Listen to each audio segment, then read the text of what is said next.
காலமெல்லாம் உன்னை தம் கரமதில் ஏந்தி, காலமெல்லாம் உன்னை தம் கரமதில் ஏந்தி, வேண்டிய நன்மைகள் யாவும் முகந்தளித்தாரே, வேண்டிய நன்மைகள் யாவும் முகந்தளித்தாரே. துதிசை மனமே நீதம் துதிசை, துதிசை மனமே நீதம் துதிசை. ஏகிடும் வழிகளில் பாடுகள் பல நேர்ந்த போது, ஏகிடும் வழிகளில் பாடுகள் பல நேர்ந்த போது, ஏகபரன் காவலனாயிருந்தாரே, ஏகபரன் காவலனாயிருந்தாரே. துதிசை மனமே நீதம் துதிசை, துதிசை. இம்மட்டும் நடத்தின உன் தேவனை இன்றும் என்றும் நன்றி மிகுந்த மனதோடே, இன்றும் என்றும் நன்றி மிகுந்த மனதோடே.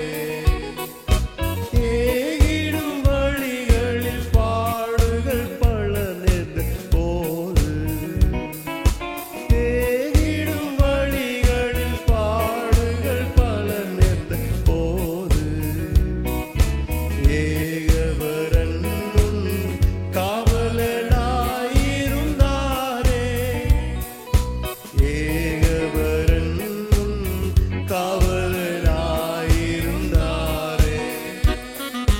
துதிசை மனமே நீதம் துதிசை, துதிசை.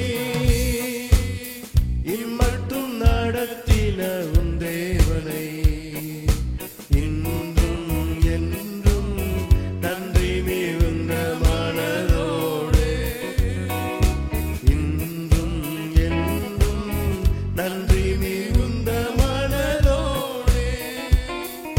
சோதனை பலவாய் மேகம் போல் உன்னை சூழ்ந்தாலும், சோதனை பலவாய் மேகம் போல் உன்னை சூழ்ந்தாலும், சேதமுறாமல் முற்றிலும் காக்க வல்லோரை, சேதமுறாமல் முற்றிலும் காக்க வல்லோரை. துதிசை மனமே நீதம் துதிசை, துதிசை. இம்மட்டும் நடத்தின உன் தேவனை இன்றும் என்றும் நன்றி மிகுந்த மனதோடே, இன்றும் என்றும் நன்றி மிகுந்த மனதோடே. 2 சாமுவேல் 23ஆம் அதிகாரம் 1வது 2வது வசனத்தை வாசிக்கும்போது, தாவீதுடைய கடைசி வார்த்தைகள். மேன்மையாய் உயர்த்தப்பட்டு யாக்கோபுடைய தேவனால் அபிஷேகம் பெற்று இஸ்ரவேலின் சங்கீதங்களை இன்பமாய் பாடின ஈசாயின் குமாரனாகிய தாவீது என்னும் புருஷன் சொல்லுகிறது என்னவென்றால், என்னுடைய கர்த்தருடைய ஆவியானவர் என்னை கொண்டு பேசினார், அவருடைய வசனம் என்னுடைய நாவில் இருந்தது. ஏன்னா இது அவருடைய வசனம் என்று சொல்லி தாவீது சொல்லுகிறார். அப்புறம் முதல் வசனத்தில் தேவனால் அபிஷேகம் பெற்று சங்கீதங்களை இன்பமாய் பாடினான் என்று சொல்லி நாம் வாசிக்கிறோம். அதனால தான் தாவீதினுடைய சங்கீதம் என்று சொல்லி நாம் ஒரு பெரிய புஸ்தகம் வேதாகமத்தின் மைய பாகத்தில் இருக்கிறதை நாம் பார்க்கிறோம். 2வது, கர்த்தருடைய ஆவியானவர் என்னை கொண்டு பேசினார். தாவீது பேசும்போதெல்லாம் கர்த்தருடைய ஆவியானவரை கொண்டு தான் பேசினார். அதே தான் பேதுரும் சொல்லும்போது, நாங்கள் ஒருவரும் நாங்கள் எங்களுக்கு விருப்பமானபடி பேசவில்லை, பரிசுத்த ஆவியானவர் எங்களை கொண்டு பேசினார் என்று சொல்லி பேதுருவும் சொல்லுகிறார். அதனால் இந்த வேத வாக்கியங்கள் எல்லாம் தேவனுடைய ஆவியானவர் அவர்களை கொண்டு நம்மோடு கூட பேசியிருக்கிறார்.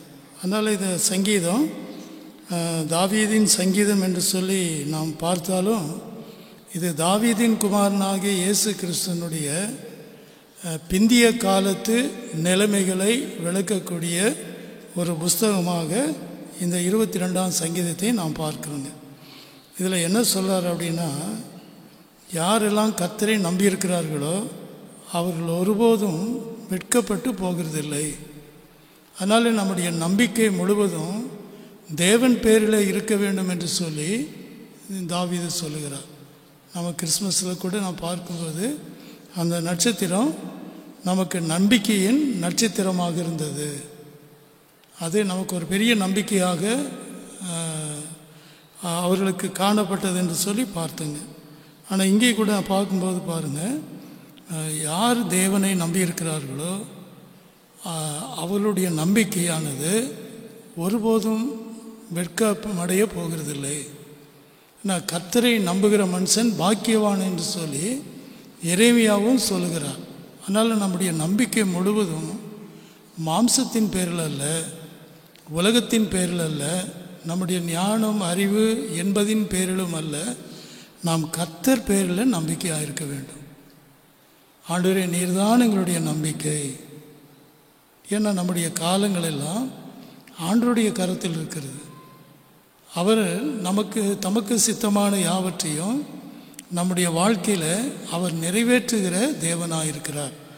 அதனால் நம்முடைய நம்பிக்கை யார் மேலே வைக்கப்பட்டிருக்கிறது என்று சொல்லி பார்க்கும்போது, ஆண்டவராகிய இயேசு கிறிஸ்து சீக்கிரமாய் வரப்போகிறார் என்கிற அந்த வசனத்தின் மேலே நாம் நம்பிக்கையாக இருக்க வேண்டும்.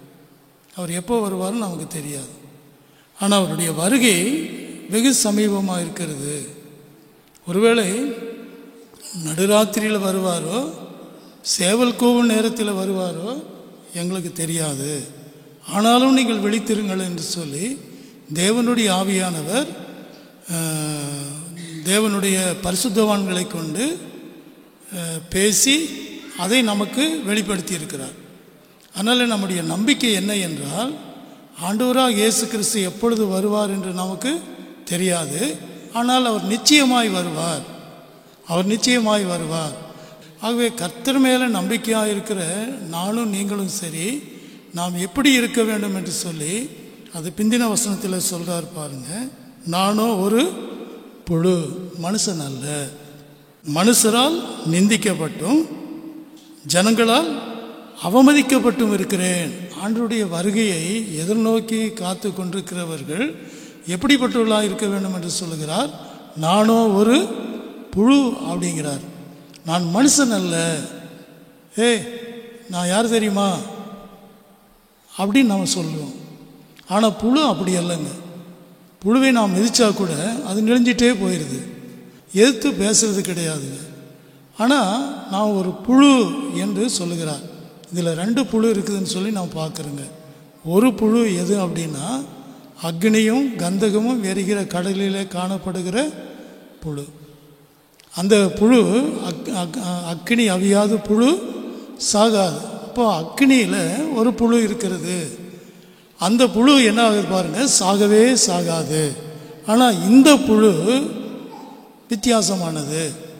அந்த புழு என்று சொல்லுகிற போது அவரை நிந்தித்தார்கள், அவரை அவமானப்படுத்தினார்கள், அவரை பரியாசம் பண்ணினார்கள், அவருக்கு நேராக தலைகளை துலுக்கினார்கள். இவ்வளவும் இருந்தபோது கூட அவர் என்ன செய்யலைங்க, நான் மனுஷன் அல்ல என்று வெளிப்படுத்தினார். நான் மனுஷன் அல்ல, நான் யார் தெரியுமா அப்படின்னு சொல்லலைங்க. பேசுகிறோம், உன்னை தொலைச்சிருவேன் அப்படிங்கிறோம், நீ முன்னால் நிற்காதே அப்படின்னு பேசுகிறோம்.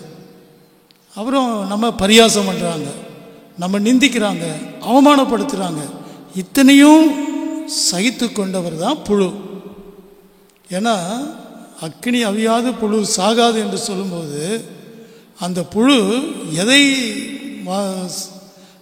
தாங்கி கொண்டிருக்கிறது என்றால், புழு சாகாது. அது வேதனை, அது வேதனை, அது வேதனை. அந்த வேதனையை நாம் அடையக்கூடாதபடிக்கு தான் இந்த புழு என்ன செய்தது அப்படின்னா, மனுஷருடைய நிந்தைகளையும் மனுஷருடைய அவமானங்களையும் மனுஷருடைய பரியாசங்களையும் ஏற்றுக்கொண்டு அவர் பதிலே பேசலைங்க. அவர் ஒன்றுமே பேசலை. ஒருத்தர் கன்னத்தில் அடித்தது கூட சொல்கிறார், ஏப்பா என்னை கன்னத்தில் அடித்த? அவன் ஆண்டவர் கேட்டார். ஏன்னா இந்த மாதிரி நமக்கு அதுதான் தேவனுடைய கிருபை அப்படின்னு சொல்கிறதுங்க. கன்னத்தில் அடித்த போது அந்த அடியை அவர் வாங்கிட்டார். நிந்தித்த போது பிசாசுன்னு சொன்னாங்க. அவர் மதுபானத்தில் மயங்கியிருக்கிறான்னு சொல்லி சொன்னாங்க. ஆனால் அத்தனையும் அவர் என்ன பண்ணார்? சகித்து கொண்டார். ஆனால் நாம் அப்படி இல்லை. இன்றைக்கி நம்மளை பற்றி ஒரு சின்ன காரியம் சொன்னால் கூட அப்படியே பொங்கிடுறோம். அதனால் என்ன சொல்கிறேன் அப்படின்னாங்க, அந்த புழு, நானும் ஒரு புழு, நான் மனுஷன் அல்ல. நாம் ஒவ்வொருத்தரும் அப்படின்னு நம்ம நினைக்கணுங்க. அதுக்காக தான் என்னை நினைவு கூறும்படி இதை செய்யணும்னு சொன்னார். ஏன் இதை மேஜி சொல்கிறாரு? என்னை நினைவு கூற. அவர் யாருங்க? அவர் யாருங்க? ஒரு புழு. நானும் ஒரு புழுன்னு சொல்கிறார். நாம் என்னவா இருக்கிறோம்? நாம் என்னவா இருக்கிறோம்? யோசிச்சு பாருங்க. நான் மனுஷனாக இருக்கிறேன் அப்படின்னு சொல்லி நாம் நினைக்கிறோம். ஏன்னா நானாகவே இருக்கிறேன், நான் தேவனை போல ஆக வேண்டும் அப்படிங்கிறத நம்ம மறந்துடுறோம். நானாக தான், நான் மனுஷன். அதனால தான் எபேசியில் வாசிக்கும்போது புதிய மனுஷனை தரித்து கொண்டீர்களே அவருடைய சாயலாக அப்படின்னு சொல்லி எபேசியர் 4ஆம் அதிகாரத்தில் நம்ம வாசிக்கிறோம். அந்த ரெஃபரன்ஸு நம்ம வேண்டாம். நீங்கள் வீட்டில் போய் எபேசியை நீங்கள் படித்து பாருங்கள். 3ஆம் அதிகாரம் 4ஆம் அதிகாரத்தை. ஏன் சொல்கிறார்? நானும் ஒரு புழுன்னு சொல்கிறார். நம்ம எவ்வளோதான் நாம் வேதத்தை படித்தாலும், ஆராதனை பண்ணாலும், ஜெபம் பண்ணினாலும், நம்முடைய வாழ்க்கையில் ஒரு நோக்கம் என்னென்னா, நான் ஒரு புழுவாக மாற வேண்டும். மனுஷருடைய நிந்தைகள், மனுஷருடைய அவமானங்கள், மனுஷருடைய காரியங்கள் எல்லாவற்றையும் நான் பொறுமையாய் சகிக்கக்கூடிய அந்த கிருபையை நீங்கள் எனக்கு தர வேண்டும். அதுதான் என்னை நினைவு கூறுங்கள் என்று சொல்லுகிறார். ஏன்னா நம்முடைய நம்பிக்கை நம்மை ஒருபோதும் வெட்கப்படுத்தாது. நம்முடைய நம்பிக்கை என்னன்னா, ஆண்டவர் வருகிறார். 1 தெசலோனிக்கேயர் 4ஆம் அதிகாரத்தில் வாசிக்கும்போது கூட அதுதான் நம்ம வாசிக்கிறோம். அவர் வருகிறார், மேகங்களின் வழியாக அவர் வரப்போகிறார். கலிலேயராகிய மனுஷரே, நீங்கள் வானத்தை அண்ணாந்து பார்க்கிறது என்ன? அவர் இவ்விதமாக எடுத்துக்கொள்ளப்பட்டாரோ அவ்விதமாக திரும்பவும் அவர் வரப்போகிறார். அவர் வருவார், அவர் வருகிறார். வரப்போகிறாருங்கிறதில்ல, அவர் சீக்கிரம் வருகிறார். அவர் வருகிற போது நாம் எப்படி இருக்கணுங்க? புழுவாக இருந்தோம்னா பாருங்கள், அதுக்கு என்ன இருக்காதுங்க? எலும்பு இருக்காது.